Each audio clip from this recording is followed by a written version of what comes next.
If you've ever struggled to design something that resonates or connects with users, the issue might be that you just don't fully understand who they are. And that is exactly where user personas come in. And in this tutorial, I'm going to be explaining to you what personas are, where they fit in the UX process, and I'm going to be giving you some real world examples. Now, what is a user persona? A user persona is a fictional character that represents a segment of your users. So it's not randomly made up. It's based on real research which you had carried out at the beginning of your UX phase. So that includes the information you have gathered through interviews, maybe through surveys or through observations.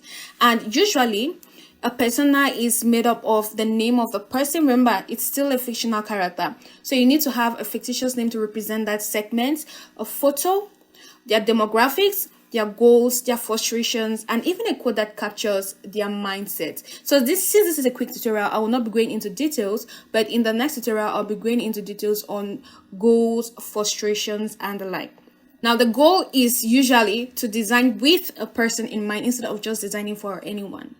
Now, where exactly do personas fit in the UX process? Remember, I mentioned that you have to start with the research. So, personas are created during the research and analysis phase, right after you've gathered information about your users.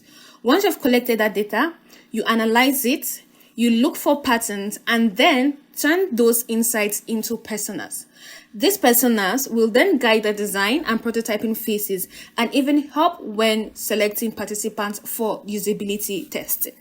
Now, why exactly is it important for you to create personas at the beginning before even going directly into creating mockups or wireframes? That is because creating personas will help you keep your design user-centered.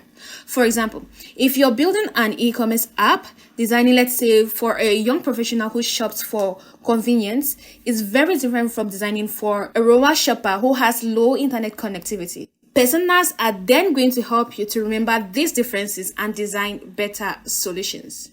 So when you're creating personas, it's always good to have certain things in mind. The first thing is that you need to make sure that you're basing your personas off real research, not assumptions. Remember, you actually have to do the research to understand who your users are, then you create the personas. The next thing is that you need to keep your personas as realistic as possible. They should be realistic and relatable, and try as much as possible to avoid stereotypes.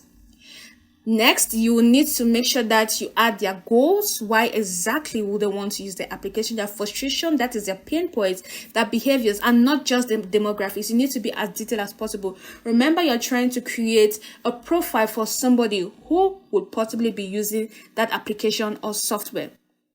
Next thing is you give them a name and a photo so that they feel more human.